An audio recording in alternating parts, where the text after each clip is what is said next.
بسم الله الرحمن الرحيم تبت يدا أبي لهب وتب ما أغنى عنه ماله وما كسب سيصلى نارا ذات لهب وامرأته حمالة الحطب في جيدها حبل من مسد صدق اللہ العظیم۔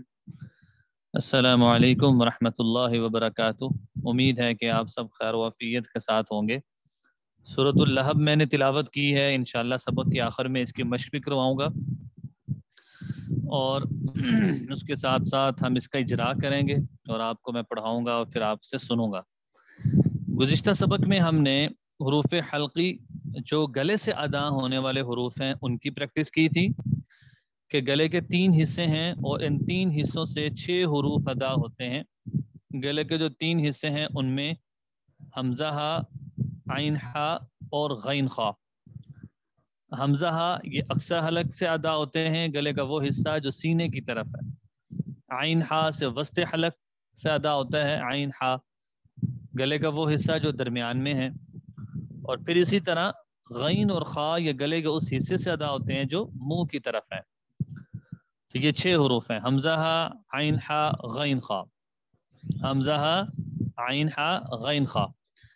تو یہ جو 6 حروف ہیں ان 6 حروف کی انشاءاللہ ہم نے اچھے طریقے سے پریکٹس کرنی ہے کہ بنیاد ان ساری باتوں کی یہ 6 حروف ہیں جو آپ کو سرکل میں نظر آ رہے ہیں، حمزہ ہا، عین ہا اور غین خا۔ امید ہے کہ آپ نے یاد کر لیا ہوگا اور اس کی پریکٹس بھی کی ہوگی۔ پھر یہ لاسٹ ٹائم یہ سبق میں بات بتائی تھی کہ یہ گلا ہے اور اس گلے کے 3 حصے ہیں، اور سب سے پہلا حصہ یہ اقصی حلق ہے، اس سے حمزہ ہا ادا ہوتا ہے۔ پھر یہ دوسرا حصہ وسط حلق ہے، اس سے عین ہا ادا ہوتے ہیں۔ اور پھر اوپر والا حصہ ادنا حلق ہے جو غین خا اس سے ادا ہوتے ہیں۔ اس کے ساتھ ساتھ قاف اور کاف کی یاد رکھیے، یہ جو میں آپ کو بتا رہا ہوں یہ حروف تہجی ہی ہے، کوئی یہ نہ سمجھے کہ مخارج پتہ نہیں بہت مشکل چیز ہے اور مخارج پتہ نہیں کیا ہیں۔ یہ بیسیکلی ہم حروف تہجی کی پروننسیشن سیکھ رہے ہیں، کیسے حروف کو ادا کیا جا سکتا ہے۔ قاف اور کاف کا ہم نے پڑھا تھا، یہ کوا بنا ہوا ہے، یہ بھی ہم نے پڑھ لیا تھا کہ کوا کس کو کہتے ہیں؟ جب زبان کی جڑ کے بالمقابل اوپر کا تعلق اس کے ساتھ جب لگے تو اس سے قوف ادا ہوتا ہے، قوف۔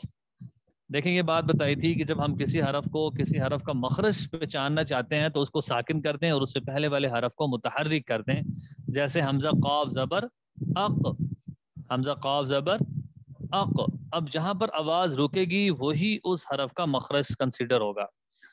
اب یہاں پر یہ دیکھیں کہ قاف اور کاف ان دونوں کا مخرج ہے۔ اب آپ یہ جو عبارت ہے اس کی طرف ذرا فوکس کریں، یہاں دیکھیں مخرج نمبر 5، زبان کی جڑ جب کوے کے قریب سے نرم تعلق سے لگے اس سے قوف ادا ہوتا ہے۔ یہ ڈیفینیشن ہے، یہ ہم نے یاد کرنی ہے۔ جو لکھ رہے ہیں جن کے ہاتھ میں پینسلیں موجود ہیں وہ اس کو کاپی کر لیں، فوراً اس کو نوٹ کریں کہ مخرج نمبر 5 قاف اور کاف کا ہے، زبان کی جڑ جب کوے کے قریب سے نرم تعلق سے لگے تو اس سے قاف ادا ہوتا ہے۔ پھر اس کے ساتھ ساتھ ہی ہم کاف کا مخرج پہچانتے ہیں، کاف کا مخرج جو چھوٹا ہے۔ کاف کا مخرج کیا ہے کہ قاف کے مخرج سے تھوڑا سا ہٹ کر اس سے کاف ادا ہوتا ہے، یعنی حمزہ قاف زبر اق تھا نا، اور اگر کاف کا مخرج ہم نے دیکھنا ہے تو حمزہ کاف زبر اک، اک اق اک۔ جب ان دونوں کو ادا کریں گے نا تو واضح اندازہ ہو جائے گا کہ قاف کی ادائیگی کس طریقے سے کی جا رہی ہے اور کاف کی ادائیگی کس طریقے سے کی جا رہی ہے۔ دونوں کی ادائیگی واضح طور پہ ہمیں سمجھ آ جائے گی انشاءاللہ، ٹھیک ہے۔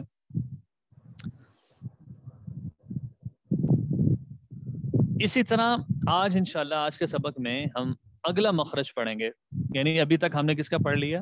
حروف مدہ الف واو یا 3 ہو گئے، پھر حروف حلقی حمزہ ہا، عین ہا، غین خا 6 اور 3 کتنے ہو گئے؟ 9 ہو گئے۔ پھر ہم نے قاف اور کاف کا مخرج پڑھ لیا، کتنے ہو گئے؟ 11 مخرج ہو گئے،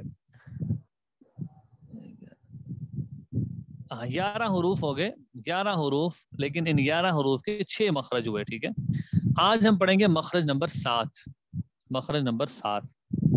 یاد رکھیے آپ کو بتایا تھا کہ کچھ حروف ایسے ہیں جو زبان کے درمیانی حصے سے ادا ہوتے ہیں، جو ہمارا زبان کا درمیانی حصہ ہے نا، ہاتھ لگا کے دیکھیں گے، یہ آپ کے سامنے جو سکرین شیئر کی جا رہی ہے نا اس میں آپ نوٹ کریں دیکھیں یہ زبان ہے اور یہ زبان کا درمیانی حصہ جہاں بلو کلر کا میں نے باکس بنا دیا نا، یہ زبان کا درمیانی حصہ ہے جب اوپر کے تالو سے لگے جہاں پر ایرو بنا ہوا ہے بلیک کلر کا. تو اس کا آسان مخرج یاد کرنے کا یہ ہے زبان کا بیچ بالمقابل اوپر کا تالو. زبان کا بیچ یعنی درمیانی حصہ، اگر بیچ سمجھنا ہے درمیانی حصہ بالمقابل اوپر کا تالو. اس سے یہ 3 حروف ادا ہوتے ہیں، جیم شین اور یا. سب ادا کر کے دیکھیں، جیم شین یا، جیم شین یا. تو اس بات کو نوٹ کر رہے ہوں گے آپ لوگ کہ جیم شین یا یہ تینوں ایسے حروف ہیں کہ جس میں زبان کا درمیانی حصہ اوپر تالو کی طرف اٹھ رہا ہے، چپک نہیں رہا، صرف اٹھ رہا ہے. جیم شین یا. تو یہ 3 حروف کا ایک ہی مخرج ہے، وہ کیا ہے؟ وسط زبان جب بالمقابل اوپر کے تالو سے لگے. آپ لوگ اس کو لکھ لیں. یہ دیکھیں مخرج نمبر 7 ہے، اور مخرج نمبر 7 میں کیا انہوں نے بتایا ہے کہ جب وسط زبان بالمقابل اوپر کے تالو سے لگے تو اس سے یہ جیم شین یا ادا ہوتا ہے. تو جی یہ بتا دیں جی، یہ آپ کو مخرج سمجھ آ گیا جیم شین یا کا؟ مخرج نمبر 7 سمجھ آ گیا تو پھر ہم آگے پڑھتے ہیں.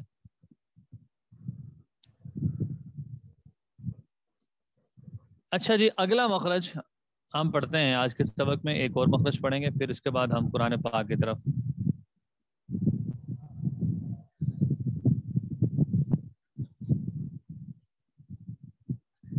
جی سوال کسی نے کوئی بات کی ہے کہ ہارڈ پلیٹ یوز ہوتا ہے. ہاں، اس میں بنیادی طور پہ یہی ہے، زبان کے بیچ ہے اور بالمقابل اوپر کا تالو. اس کو زیادہ سختی سے ادا نہیں کرنا، بہت نرمی سے اس کو بھی ادا کرنا پڑے. جیم شین یا، اس میں سختی نہیں ہے. اگلا مخرج آپ کے سامنے جو سکرین شیئر ہے، اس میں آپ نوٹ کریں کہ ضاد کا مخرج ہے.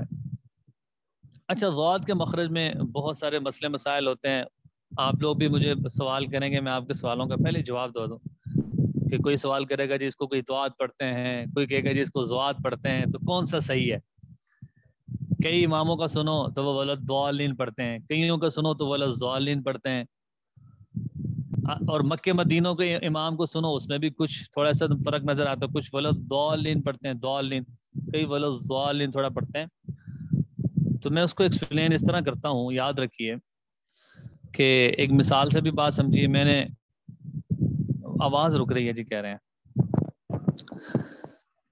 اچھا جی، ایک مرتبہ اس طرح ہوا کہ میں جمعہ پڑھا کر فارغ ہوا. گلبرگ میں جمعہ پڑھاتا ہوں.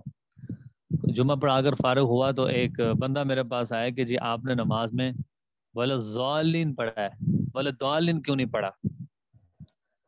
ایک بات میں نے اس کو ایک جواب دیا، وہ بعد میں بتاتا ہوں. پھر اگلے جمعے میں نے ہلکا سا وَلَضَّالِّينَ پڑھ لیا. پھر ایک اور بندہ آ گیا، جی آج کیا بات ہے، وَلَضَّالِّينَ پڑھتے ہیں، آج کے جمعے میں آپ نے وَلَضَّالِّينَ پڑھا ہے. یعنی وَلَضَّالِّينَ پر بھی خوش نہیں ہے اور وَلَضَّالِّينَ پر بھی خوش نہیں ہے. ظاہرا تنازع ہے. میں نے ان دونوں باتوں کا ایک ہی جواب دیا دونوں کو. میں نے کہا یہ بتائے کہ ضاد کی ادائیگی کا طریقہ کیا ہے؟ آپ بتائیں. جو سوال کر رہے ہیں اس سے میں نے پوچھا کہ ضاد کہاں سے نکالتے ہیں؟ وہ کہتے ہیں ہمیں تو پتہ نہیں، برل نکالتے تو ضاد و ضاد ہے. میں نے کہا اس سوال سے پہلے یہ سمجھنا پڑے گا کہ ضاد نکالتے کدھر سے ہیں. اگر آپ صحیح جگہ سے نکال رہے ہیں تو بھلے سے ضاد نکل رہا ہے، ضاد نکل رہا ہے، کوئی مسئلہ نہیں. ہاں یہ بات غلطی ہوگی کہ آپ دال پڑھیں والا دالین، وہ تو مسٹیک ہے، بگ مسٹیک ہے. یا زوا پڑھ رہا ہے کوئی ولا زوالین، یا پھر غین کوئی پڑھ رہا ہے ولا غالین، یہ ساری غلط ہے. جب آپ مخرج پڑھیں گے تو اس کے بعد اندازہ ہوگا کہ اگر آپ جب ادا کر رہے ہیں تو کبھی کبھی ولا زوالین نکلتا ہے اور کبھی ولا ضالین بھی نکل جاتا ہے. اچھا مخرج کیا ہے؟ مخرج یہ ہے کہ حافظ لسان. حافظ لسان عربی کا لفظ ہے تجوید، اس کو کہتے ہیں زبان کی کروٹ. جب ہم زبان نکالیں نا اپنی دونوں انگلیوں زبان کی سائڈ پہ جب رکھیں نا، اس کو کہتے ہیں زبان کی کروٹ. کروٹ سے مراد یعنی جب زبان ہماری آدھی ہوتی ہے نا، اس کے دائیں بائیں والی جگہ. یہ دیکھیں، یہ آپ کے سامنے جو ایک سکرین شیئر ہے، اس کو آپ دیکھیں ذرا. یہ دیکھیں آپ کے سامنے یہ جو شکل بنی ہے، انہوں نے دانت بنائے ہیں اور یہ زبان کی کروٹ ہے. یہ دیکھیں، یہ زبان کی کروٹ ہے اور زبان کی کروٹ اوپر کی داڑوں کے ساتھ لگ رہی ہے. زبان کی کروٹ اوپر داڑوں کے ساتھ لگ رہی ہے، دانتوں کے ساتھ نہیں لگ رہی ہے. دیکھیں دانت تو آگے ہیں سارے، داڑوں کے ساتھ لگ رہی ہے. اب آپ لوگ ادا کر کے تھے ضاد ضاد ضاد. اچھا اس میں ایک اور بات ہے، یہ زبان کو دائیں طرف لگا دو یا بائیں طرف لگا دو، ایک ہی بات ہے. کوئی کہتا ہے جی میری تو بائیں طرف لگ رہی ہے تو اس کی بھی بات ٹھیک ہے، جو کہتا ہے دائیں طرف لگ رہی ہے وہ بھی ٹھیک ہے.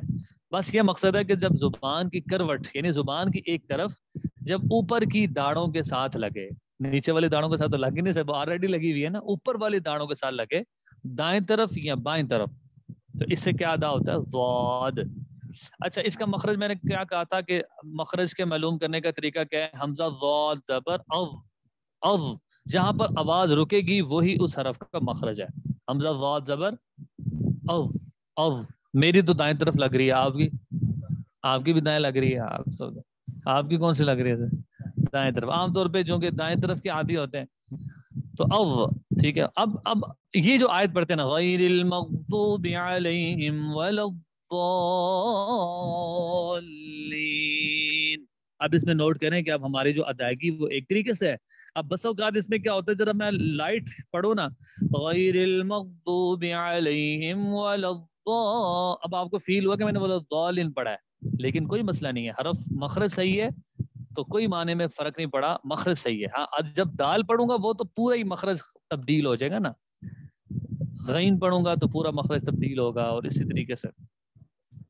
تو خلاصہ کیا ہے، لکھنے کی بات کیا ہے کہ حروف حافیہ، حافہ کس کو کہتے ہیں؟ زبان کی کروٹ کو کہتے ہیں اردو زبان میں. یہ اس کی تعریف ہے ضاد کی کہ مخرج نمبر 8 زبان کی کروٹ جب بائیں طرف والی اوپر کی 5 داڑوں سے لگے، انہوں نے بائیں لکھا ہے تو دائیں بھی لگ سکتی ہے، دائیں طرف والی یا بائیں طرف والی اوپر کی داڑوں سے لگے تو اس سے ضاد ادا ہوتا ہے. تو یہ ہم نے آج کے 2 مخرج پڑھے ہیں. مخرج نمبر ہم نے 7 پڑھا ہے اور مخرج نمبر 8 پڑھا ہے. مخرج نمبر 7 میں زبان کے بیچ یعنی درمیان کا حصہ بالمقابل اوپر کا تعلق، اس سے جیم شین یا نکلتے ہیں، سب اس کو یاد کر لیں گے. پھر اسی طرح مخرج نمبر ہم نے 8 پڑھا ہے ضاد کا، جو بہت اہم ہے، اس کی پریکٹس بھی بہت ضروری ہے کہ اس کی ادائیگی کیا ہے، زبانی یاد کریں گے. کیا ہے کہ زبان کی کروٹ جب اوپر کی داڑوں سے لگے، بس مختصر سی بات، جب زبان کی کروٹ اوپر کی داڑوں سے لگے دائیں طرف یا بائیں طرف اس سے ضاد ادا ہوتا ہے. تو یہ آج کا ہمارا سبق تھا، اس کے ہم اچھے طریقے سے انشاءاللہ مشق کریں گے. ٹھیک ہے.